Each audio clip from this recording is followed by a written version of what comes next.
Hi everyone, Sandman here. This video was brought to you by a donation from Samning. He didn't send me a specific topic, so I've decided to cover the recent Bieber fever with regards to him filing a $20 million defamation lawsuit against two Twitter users over sexual Me Too allegations. These two women probably don't have $10,000 to rub between their flesh-flavored beavers, let alone millions of dollars so they can countersue. Bieber says that what these two beavers have to say about him is factually impossible, and he has receipts to prove that their allegations are false. The lawsuit against Cody and Danielle, the Twitter users that are most likely trying to ruin his career, claiming that he tried to poke them up their rear, is being filed in California.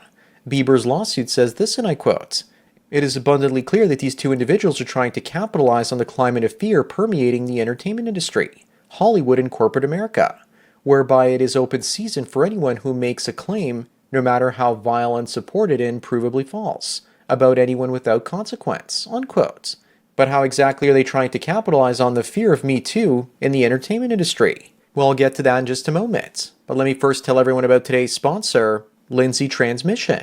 Kit Lindsay owns and operates his tranny shop in Missouri. No, not these types of trannies, but these types. He fixes vintage transmissions in many of the cars that you see here. So if you've got a classic car in the United States or Canada, you can ship him the parts through UPS. He accomplishes the repair and then sends it back. He's also a fellow MGTOW and one of the few men in the country who works on antique and classic car transmissions. So give him a call. His contact information is in the description below. Anyways, now back to the video. Women are on the offensive in our society. They're using sexual allegations to ruin the careers of many men. Maybe these two women were jealous and angry that their lives weren't going the way they wanted, so they lashed out against someone famous so they would get some sympathy, likes, and attention by destroying a man's career. The lawsuit claims that what they're doing is for attention. I hope that if they lose, it's going to teach them, as well as women like Amber Heard, a lesson that they can't make things up and expect that all women are to be believed, even when they can't back up their stories. And the men they claim manhandle their mammaries has proof that he never tried spreading their pate. I think it's great that guys like Bieber and Depp are fighting back against their false accusers. Danielle, for example, claims that on March 9, 2014, she was sexually assaulted in Austin, Texas, in a hotel. But there were multiple witnesses and receipts that dispute her claims. Of course, it is possible that Bieber's witnesses are part of his entourage, and they're lying to keep their jobs. That's certainly one possibility. But that's a slim one, and all of them would have to be in on the conspiracy to contradict the words coming from that cooch.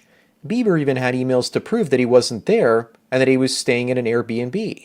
Of course, he might have just rented out two different places on the same night, but there would be a record of the Austin hotel he stayed in. I wonder if Danielle's going to try to dig those records up too. As for the other woman, Connie, this is what the article has to say about her, and I quote, "I believe Danielle I'm a victim of sexual assault by Justin Bieber too," according to her post on May 5, 2015 at around 2:30 a.m. She was invited to Bieber's room at the Langham Hotel in New York before she was sexually assaulted. Per that lawsuit at that time, Bieber was at the Met Gala after party with dozens of witnesses.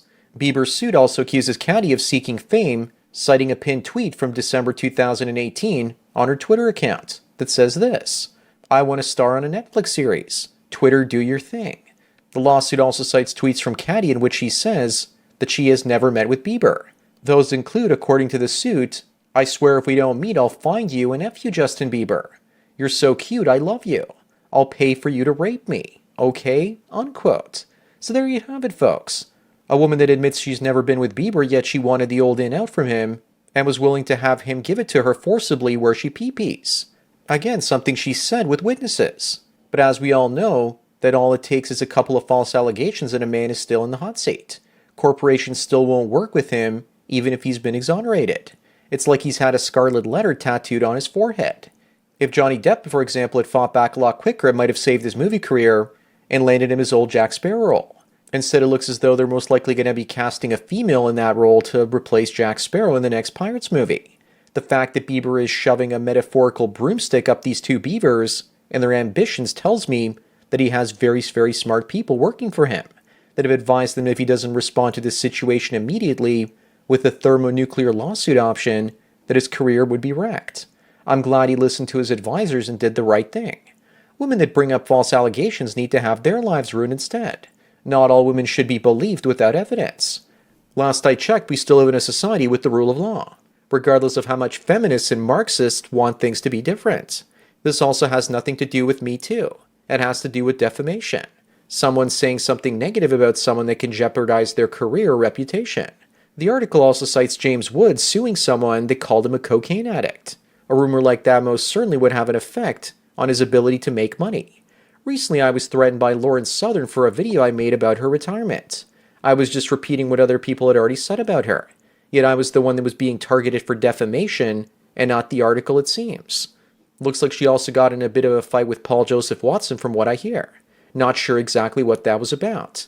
As for this video, the reason I'm making it is to tell everyone that if you've had a false allegation thrown your own way, and someone is trying to Me Too you, then what you need to do is immediately lawyer up and prove that you're not the bad news bear guy that she claims that you are.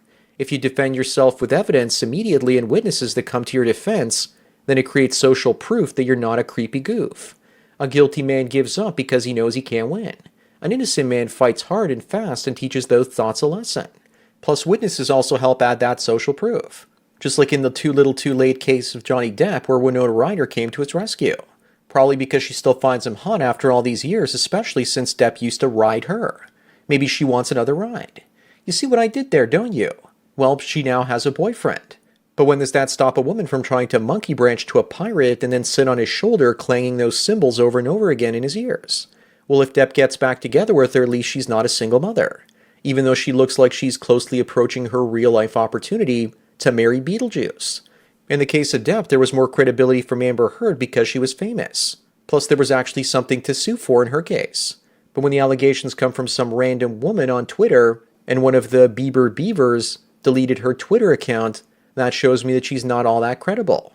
After all, what person with credibility is going to delete their social media accounts after making an allegation? I'll tell you who. A liar. Some monster out there also said that what kind of a man keeps records and receipts to cover his crime sexually assaulting a woman? This is something I've referred to as evidence shaming before. The idea of shaming a man for using evidence to defend himself with when he's under attack. Like he's not allowed to do that, and if he does, he's supposed to be shamed for it. This is the type of reason and rationality that comes from guilty women that can't take agency for their bad behaviors. Originally, the idea was that it was just a credit card receipt. But with Bieber, there was actually a receipt for BT Touring LLC, his touring company. He writes off his hotel bills when out on business, of course. It's an official travel receipt and even has the names of the guests that were in the hotel room with him. I guess all those people need to be shamed to keep their mouths shut so that some woman can be proven right and she can use her beaver to destroy some helpless Bieber's life. It makes me wonder where the nickname of beaver came from to describe what's in a woman's britches. Beavers hide in great big mounds covered in coarse branches. So I guess that's why they call it a beaver after all. In the next little while, I'm going to try and release more videos covering celebrity red pill issues. I'm trying to boost my YouTube views in some sort of way. So don't be surprised if you see more videos like this one, or ones about Dr. Dre and other famous divorcees, and men mangled by Me Too. To end this video, I want to discuss a show that I started watching recently, and I got into about 3 or 4 episodes worth of it. It's called For All Mankind, and it's a reimagining of the space race from the 1960s and 70s, except instead of Americans winning by getting to the moon first, the Russians come out of left field and put the first man on the moon. It was created by Ronald Moore, a writer and producer on Star Trek The Next Generation, as well as the remake series of Battlestar Galactica. It's all about social justice because after the Soviets put a woman on the moon, then NASA trains women to become astronauts and sends them to the moon as well. Obviously, this should have never happened back in the 1970s.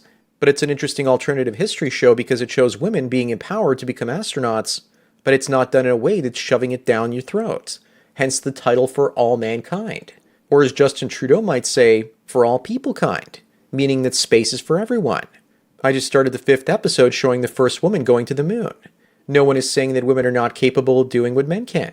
The thing we need to understand is that there are fewer female geniuses and fewer female idiots when compared to men out there.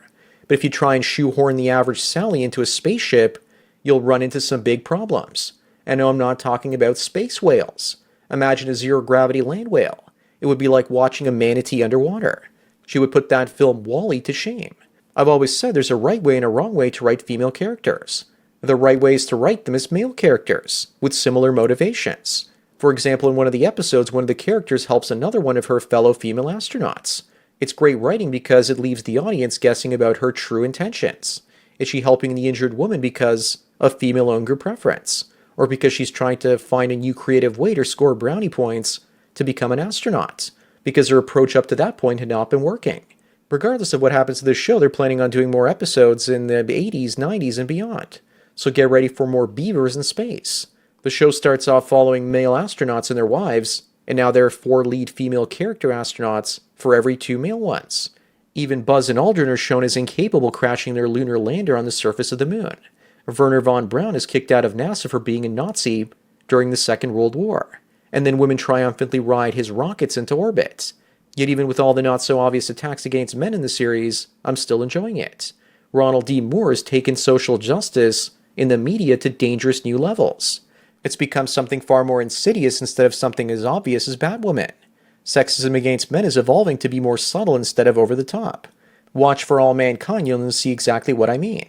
Anyways, that's it for today. Thanks again to Sam Nang for the donation, and I hope you enjoyed this topic. Don't forget to smash the like button the way that some women want attention so bad from Bieber that they're willing to make up stories about being raped in their Beaver. Follow me on BitChute, Twitter, and Facebook to get tomorrow's video today. Subscribe to me on Minds and Gab to get the video for the day after tomorrow. This channel's been demonetized, so if you want to get back at corporate censors, demonetize them by taking away their ad dollars by installing that Brave browser. Link is down below. It also helps me out and you get cryptocurrency for viewing ads as well. You can also help me out through Subscribestar.